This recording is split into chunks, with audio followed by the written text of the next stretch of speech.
Entonces, amados hermanos, vamos a compartir la palabra, la reflexión de la palabra. Quiero invitarlos al libro de Isaías, capítulo 59, versículo 2.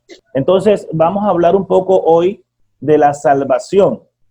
Y vamos a de pronto a enfatizar el hecho de que este plan de salvación no lo podemos conocer a profundidad, ya que este fue concebido en la mente infinita de Dios. Pero Dios en su infinito amor, en su gran amor y misericordia, nos permitió discernir o comprender lo que nos compete a nosotros en cuanto a la salvación. Debemos recordar, amados hermanos, que llevar a cabo nuestra salvación es obra de Dios. Ciertamente nosotros tenemos una parte que hacer, una responsabilidad, pero nunca podríamos hacerlo sin la gracia y la ayuda de Dios. La palabra de Dios dice en el libro de Filipenses 2:13, porque Dios es el que en vosotros produce así el querer como el hacer, con su buena voluntad. La gloria sea para el Señor. Entonces, en cuanto al tema de la salvación, vamos a tocar 4 aspectos. En esta noche vamos a tocar el primero, a desarrollar el primero, pero los 4 aspectos son los siguientes. La parte de Dios en la salvación. Segundo, nuestra parte en esa salvación. Tercero, los resultados de la salvación. Y cuarto, la seguridad de la salvación. En la primera parte, o el primer aspecto, la parte de Dios en la salvación, quiero hacer énfasis en que los hombres están alejados de Dios y que Dios mandó a su Hijo y que Jesús derramó su sangre, murió y resucitó y que el Espíritu... Gloria a Dios. Vamos a desactivar los micrófonos, me hacen el favor. ¿Estamos pendientes? Sí. Bueno, gracias a todos. Entonces seguimos en cuanto a la temática. En cuanto al hecho de que los hombres están alejados de Dios, dice Isaías 59:2, pero nuestras iniquidades han hecho división entre vosotros y vuestro Dios, y vuestros pecados han hecho ocultar de vosotros su rostro para no oír. Sabemos que en el principio, cuando Dios creó todas las cosas, Él coronó su obra haciendo al hombre a su imagen. El hombre fue creado perfecto e inocente, sin ningún pecado. La gloria sea para el Señor. Y eso lo podemos confirmar en el libro de Génesis, capítulo 1, versículos 26-27 y el versículo 31. Pero el hombre pecó. Todos sabemos eso por la palabra. Él comió del fruto del árbol del cual Dios había dicho, no comeréis, porque el día que de él comiereis, ciertamente morirás. Eso lo podemos ver en Génesis 2:17. El acto de haber comido de este árbol fue pecado porque significó desobedecer la palabra de Dios. Es por eso que el pecado de nuestros primeros padres los separó de Dios. Nuestro pecado también nos ha separado de Dios y nos ha condenado a muerte. Y por eso podemos decir que los hombres están alejados de Dios. Dice la palabra en Romanos 6:23, dice, porque la paga del pecado es muerte, mas la dádiva de Dios es vida eterna en Cristo Jesús, Señor nuestro. También vemos en Ezequiel 18:4, que dice la palabra, he aquí que todas las almas son mías, como el alma del Padre, así el alma del Hijo es mía. El alma que pecare, dice la palabra, esa morirá. Esa morirá. Eso en cuanto al hecho de que los hombres están alejados de Dios, son incapaces de acercarse al Señor. Son incapaces de acercarse al Señor. Entonces, voy a admitir aquí un hermano que también está llegando apenas ahora. Bueno, ya lo admití. Pues seguimos con la temática, hablando del hecho de que Dios es el que inicia este plan de salvación en nuestras vidas, y hablamos de esa parte de Dios en ese plan de salvación, del cual Él es el autor. Otro aspecto importante, además del hecho de que los hombres están alejados de Dios, es el hecho de que Dios por amor, por su infinita misericordia, inicia este plan y Dios manda a su Hijo. La gloria sea para el Señor. Dios manda a su Hijo. En Juan 3:16 dice la palabra de Dios, porque de tal manera amó Dios al mundo, que ha dado a su Hijo unigénito, para que todo aquel que en él cree no se pierda, mas tenga vida eterna. El siguiente capítulo, el siguiente versículo 17 dice, porque no envió Dios a su Hijo al mundo para condenar al mundo, sino para que el mundo sea salvo por él. La gloria sea para el Señor. Y si seguimos viendo la palabra en el libro de Gálatas, capítulo 4, de los versículos 4 y 5, dicen, pero cuando vino el cumplimiento del tiempo, Dios envió a su Hijo, nacido de mujer y nacido bajo la ley, para que redimiese a los que estaban bajo la ley, a fin de que recibiésemos la adopción de hijos. Dios es bueno, hermanos, amados, Dios es grande y poderoso. Dios en su infinito amor y misericordia desde el principio ya tenía preparado para nosotros en la eternidad un plan de salvación, porque Dios es omnisciente, Dios es todopoderoso, Él es el que puede sostenernos en medio de tantas circunstancias adversas, aún en medio de nuestra propia condición, de nuestra propia naturaleza.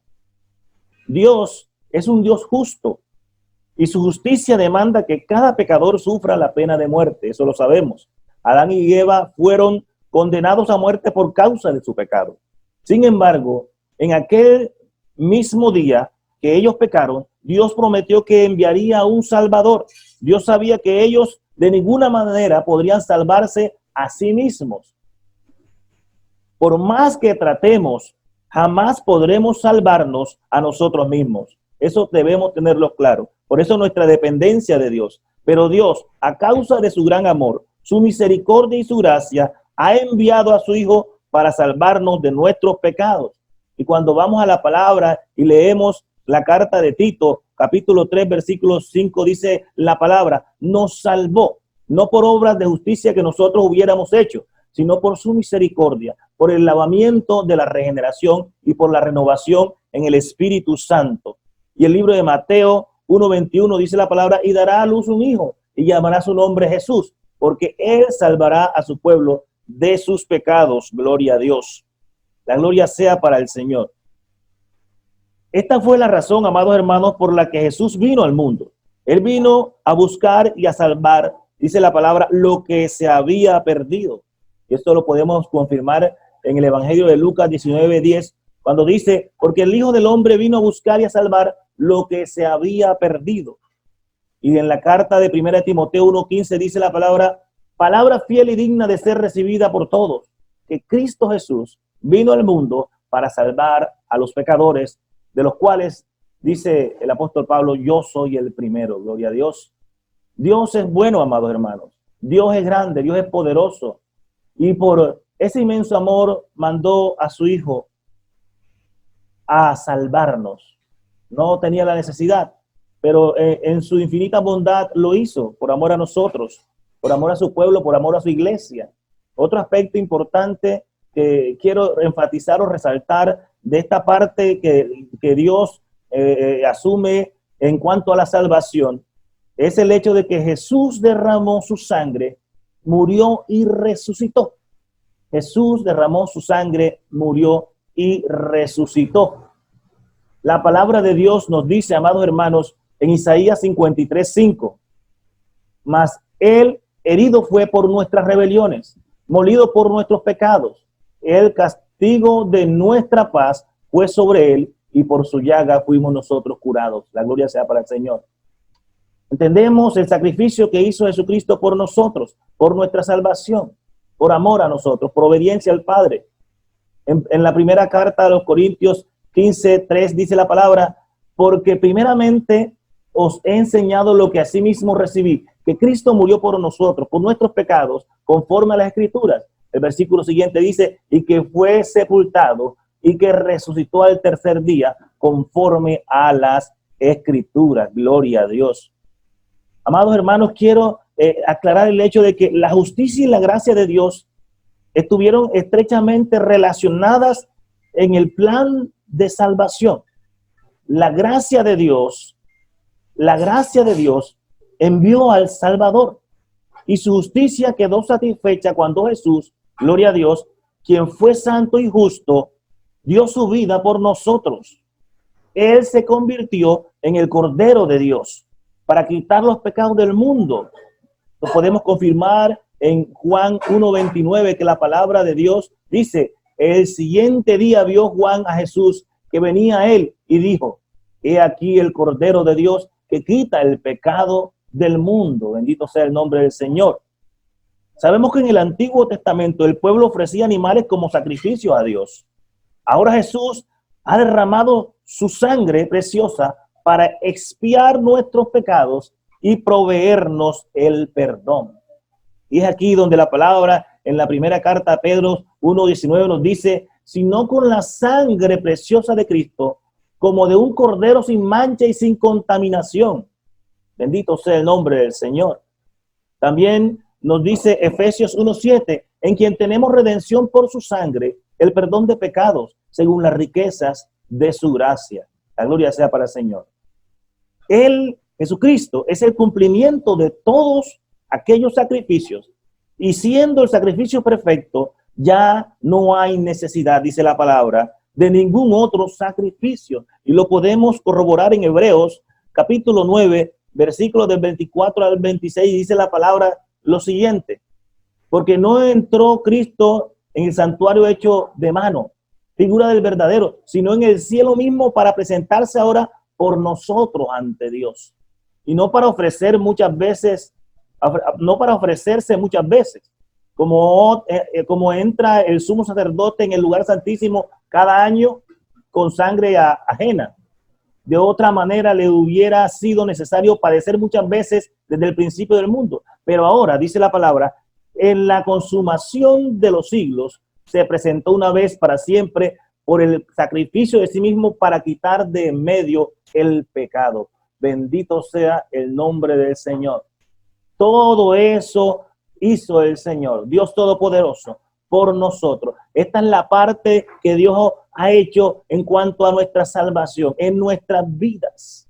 A pesar de que nosotros estábamos alejados de Él, Él manda a su Hijo, Él permite que su Hijo derrame su sangre y muera y resucite para darnos salvación y vida eterna en Cristo. Otro aspecto muy importante de esta primera parte, de la parte de Dios en la salvación, es el hecho de que el Espíritu Santo nos llama, el Espíritu Santo nos guía, el Espíritu Santo es el que nos sostiene. En Apocalipsis 22:17 dice la palabra, amados hermanos, y el Espíritu y la esposa dicen ven, y el que oye diga ven, y el que tiene sed venga, y el que quiera tome del agua de la vida gratuitamente. Gloria a Dios. Sabemos, amados hermanos, que el Espíritu de Dios llama a los pecadores a que vengan a tomar del agua de la salvación. Nosotros dependemos de eso. Dependemos totalmente y plenamente del Señor, del acto de amor y misericordia de Dios Todopoderoso, quien ha suplido todo lo necesario. Nos manda a su Hijo, nos manda a su Espíritu Santo, para que nosotros tengamos todas las herramientas, todos los recursos para poder permanecer en sus caminos, para poder ser salvos, para poder permanecer hasta el final, como dice la palabra. La gloria sea para el Señor. Si Dios no nos llamara, entonces no podríamos venir a Él. Juan 6:43 dice: ninguno puede venir a mí si el Padre que me envió no le trajere, y yo le resucitaré en el día postrero. La única manera de aceptar a Cristo y reconocer a Cristo como nuestro Señor y Salvador es gracias al Espíritu Santo. Eso lo sabemos por la palabra de Dios. Escuchamos el llamamiento del Espíritu Santo cuando Él nos convence de pecado. Escuchen bien, amados hermanos, y de nuestra necesidad de un Salvador, para que así lleguemos a ser justos delante de Dios. También nos convence del juicio venidero. Esto es una realidad, muchos no lo creen, pero nosotros lo creemos y lo sabemos por fe, gracias al Espíritu Santo. Juan 16:8-11 dice así: y cuando Él venga, convencerá al mundo de pecado, de justicia y de juicio. La gloria sea para el Señor. Dice la palabra: y cuando Él venga, convencerá al mundo de pecado, de justicia y de juicio. De pecado por cuanto no cree en mí, de justicia por cuanto voy al Padre y no me veréis más, y de juicio por cuanto el príncipe de este mundo ha sido ya juzgado. Los pecados de algunos hombres se hacen patentes antes que ellos vengan a juicio, mas a otros se les descubre después, dice la palabra. El Espíritu Santo, amados hermanos, nos llama a arreglar cuentas con Dios ahora para no tener que hacerlo en el día del juicio. Y estas cosas también las podemos ver en 1 Timoteo 5:24, que dice la palabra, lo que les acabo de leer: los pecados de algunos hombres se hacen patentes antes que ellos vengan a juicio, mas a otros se les descubre después. Otra parte de la obra del Espíritu Santo es regenerarnos. Esto quiere decir que Él nos hace nacer y nos da una vida nueva en Jesucristo. Y cuando vamos al Evangelio de Juan 3:5-6, dice la palabra, respondió Jesús, de cierto te digo, que el que no naciere del agua y del Espíritu no puede entrar en el reino de Dios. El que no naciere de agua y del Espíritu no puede entrar al reino de los cielos. Y dice Juan 3:6, lo que es nacido de la carne, carne es, y lo que es nacido del Espíritu, Espíritu es. Es gracias a la guía del Espíritu Santo, a la presencia del Espíritu Santo, que podemos nosotros permanecer en el Señor. Y que tenemos, gracias a Dios, la salvación segura y la vida eterna en Cristo Jesús, amados hermanos. Entonces, amados hermanos, esta es la parte de Dios en la salvación. Sin importar que los hombres estén alejados de Dios, se hayan alejado, Dios mandó a su Hijo, Jesús muere, derrama su sangre y muere y resucita, y además de eso nos manda el Consolador, el Espíritu Santo, que nos permite aceptar todas estas cosas en nuestra vida y humillarnos ante el Señor y seguir siempre los caminos del Señor, a pesar de tantas cosas que puedan pasar o alejarnos. Él nos mantiene y nos sostiene con su Espíritu Santo. La gloria sea para el Señor, amados hermanos.